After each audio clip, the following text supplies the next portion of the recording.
정치권에서 요즘에 신데렐라 얘기가 나오는데요. 매일 밤 자정이 되면 마법에 걸린다. 이런 신데렐라. 이재명 대표를 향해서 비판이 나온 것 같습니다. 자, 국민의힘 김웅 의원인데요. 이재명 대표님은 신데렐라, 12시 전에면 사라진다.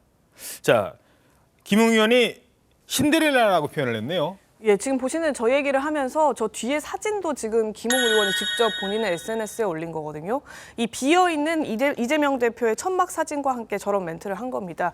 또 김웅 의원은 또 대표님은 7빛깔 무지개다, 해가 지면 사라진다 이런 얘기까지 하면서 비꼬았는데 국민의힘은 오전 10시부터 밤 10시까지 12시간만 공개되는 이재명 대표의 단식에 대해서 출퇴근 단식이다, 웰빙 단식이다 이렇게 계속 비판을 거듭하고 있습니다.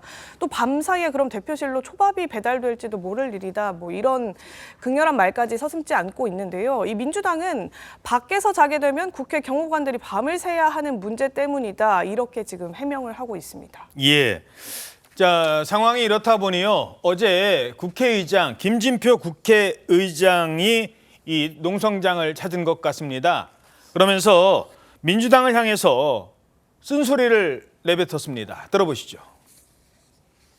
대통령의 거부권 행사가 말도 안 되는 일이지만 사전에 예고되거나 그렇게 되는 것이 분명한 사안에 대해서 반복해서 내년 4월 총선을 앞두고 민주당이 단독 처리를 계속하는 것이 과연 국민들에게나 나라를 위해서나 민주당을 위해서도 옳은 건가. 반복적으로 일방 처리하고 그리고 거부권 행사되고 그러면 여도, 야도, 대통령도, 나라도 전부 피해보는 겁니다. 그래서 좀 그 점은 좀 깊이 생각을 해주시면 고맙습니다. 바쁘실 텐데. 네, 해주겠습니다. 아직 안 일어날게요. 예, 그러면 예, 뭐 김진표 국회의장은 민주당 출신 국회의장입니다만 지금 본회의 국회 정기국회가 시작이 됐는데 당 대표의 저런 행동에 대해서 국회의장으로서 불편한 심정을 토로했다면 또 다른 사람도 있습니다. 바로 이상민 의원인데요. 이렇게 얘기를 했습니다. 저희들이 그래픽으로 준비를 했는데요. 이제는 단식을 멈춰달라. 명분도 실리도 없고 공감도 얻기 어렵다. 그리고 여론은 매우 냉수적이다.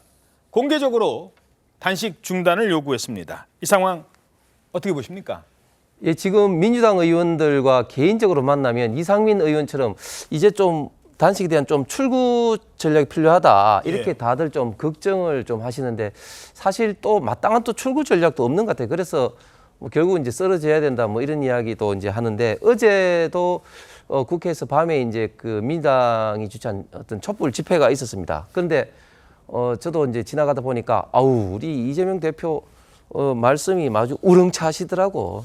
그래서 아이고 진짜 단식하시는 분이 맞나 할 정도인 것 같은데 사실 우리가 좀 단식이라면은 본인의 어떤 그 의지를 실현하기 위해서 최후의 어떤 저항 수단으로서 자기의 어떤 신체와 생명을 좀 던지는 거 아니겠습니까? 그래서 제 기억에 좀 기억에 남는 단식은 김영삼 대통령이 가택연금 했던 단식이라든지 또 김성태 전 원내대표가 드루킹 특검을 하기 위해서 했던 그런 어떤 단식이 좀 기억에 남는데 과연 지금 이재명 대표의 단식이 국민들에게 어떤 모습으로 비춰질까? 저는 많은 국민들이 좀 뜬금 단식이라고 생각합니다. 세 가지 조건을 내세웠지만 사실은 별 의미가 없는 그런 어떤 이야기를 가지고 조건을 가지고 단식을 좀 시작했는데 좀 이런 뜬금없는 단식에 국민들은 좀 정치에 더더욱 조금 냉소적으로 더 변하지 않을까 좀 걱정이 됩니다.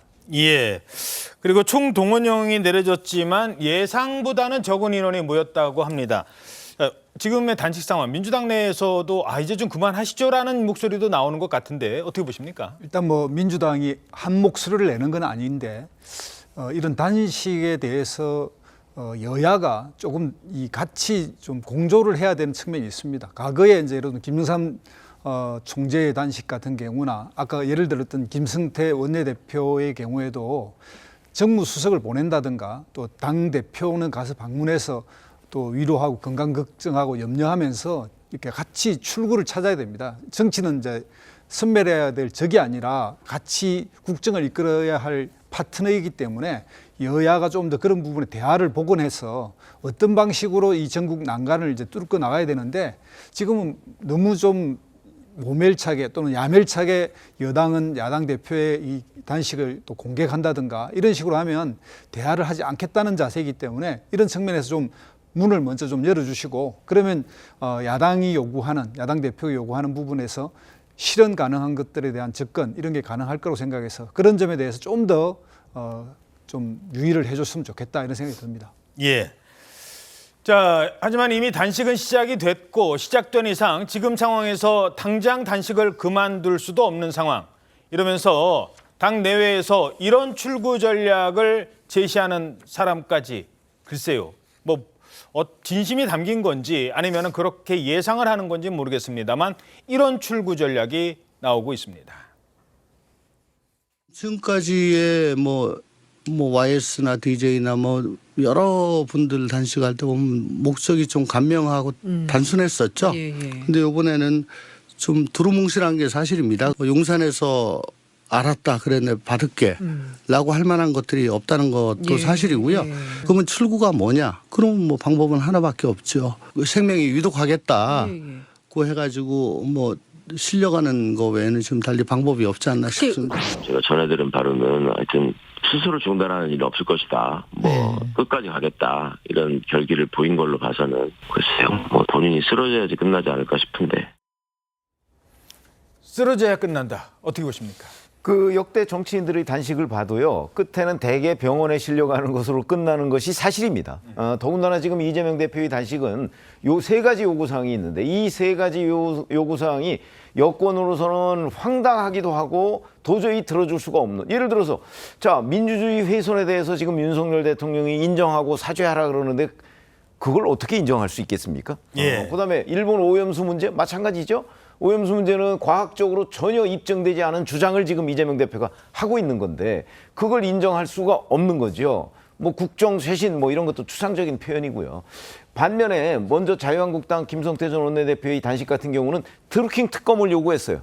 이 드루킹 사건은 잘 아시다시피 당시 추미애 대표의 민주당이 먼저 문제 제기를 했던 겁니다. 그거를 이제 검찰 수사가 아니고 특검으로 하자는 거였기 때문에 이런 부분은 타협의 여지가 충분히 있을 수 있죠. 그래서 당시 홍영표 원내대표가 가서 자 드루킹 특검 우리가 한번 논의를 해보자.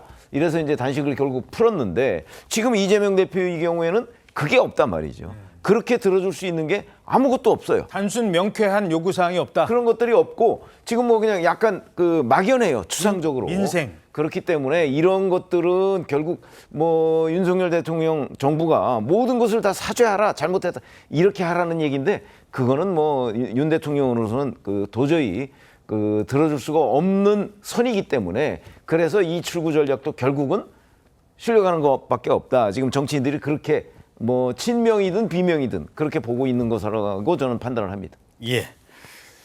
다음은 어제 국회 본회의장 그리고 상임위장에서 있었던 논란 전해드립니다. 이 단어가 국회 본회의장에 또 등장을 했습니다. 여당을 자극하는 발언, 그것도 본회의장에서 이번엔 나왔습니다. 바로 대통령 탄핵. 이 사건은 대통령이 법 위반을 한 것이고 직권남용한 게 분명하다고 봅니다. 법 위반하면 어떻게 됩니까? 저는 의원님의 말씀에 동의하지 않습니다. 국방부 장관이 본인이 주어진 아니라고 합법적으로 했다고 하는데 아니라고 총리는 주장하지만 많지나 국민들은 다 그렇게 알고 있습니다. 증거가 넘치고 넘칩니다. 의원님 말씀하신 대로 많은 국민은 그렇게 생각하고 계시지 않습니다.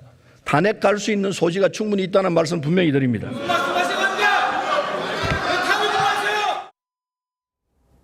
본회의장이었는데 홍석준 의원님 혹시 어제 저 자리에 계셨었어요? 예, 있었습니다. 어떤 반응과 어떤 느낌이셨습니까? 처음에는 이제 국회의장도 그러시고 이제 서른 의원도 이제 너무 좀 이 정쟁이라든지 서로 존중하자 아주 점잖하게 말씀을 하셨어요. 그런데 이제 갑자기 이제 탄핵 이야기를 딱 하신 거죠. 서른 의원 같이 이제 고참 의원이 이게 탄핵의 어떤 대상도 아니란 건 누구보다 더 잘 아실 거고 또 탄핵을 이야기를 하면은 굉장히 국민의힘 의원들이 반발을 할 거라는 건 누구보다 잘 알지 않겠습니까? 그런데 탄핵이라는 이야기를 하시고 또 그 이후에 또 김두관 의원도 비슷한 이야기를 했습니다. 왜 했을까요?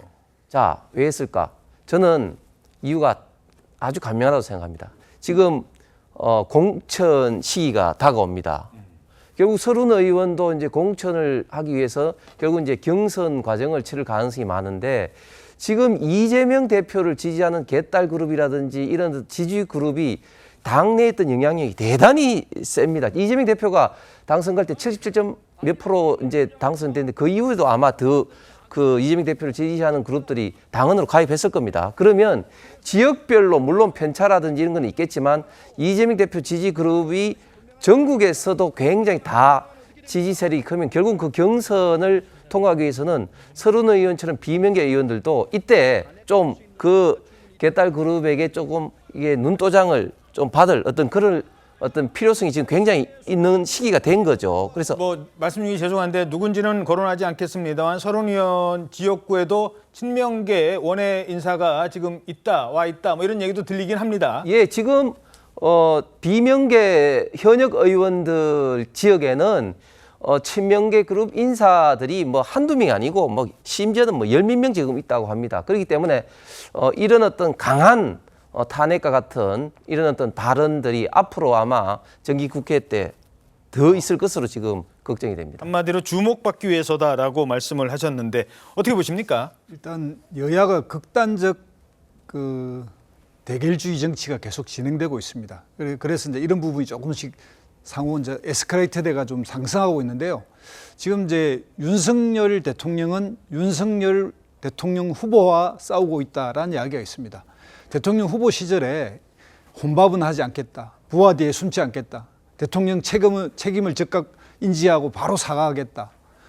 이런 이야기를 다 했거든요. 그런데 지금 현재 본인이 그렇게 말했던 윤석열 대통령 후보 때의 국민 통합과 대통령의 기본 자세 그리고 임기가 남아있는 기관장에 대해서는 임기를 보장하겠다. 이런 이야기를 하나도 못 지키고 있습니다. 그래서 그런 측면에서 민주당은 윤석열 대통령이 지금 부하들 뒤에 숨고 있는 거 아니냐. 이번에 최상병 사건에 관해서도 결국 VIP라고 하는 말이 나오고 있기 때문에 이제 그런 것들에 만약에 이게 사실이라면 직권남용이다 이런 것까지 갔는데 물론 대통령이 연속해서 2번 이렇게 또 탄핵의 어떤 이런 게 가면 안 되겠지만 그런 정도로 민주당과 민주당 지지자들은 사안을 그렇게 보고 있다. 그 점을 좀 강조한 거라고 저는 생각합니다. 예. 최근 사건과 관련해서 민주당 일각에서는 탄핵감이다라고 생각하는 사람도 있다라는 말씀이셨습니다. 판단은 여러분께 맡기겠습니다.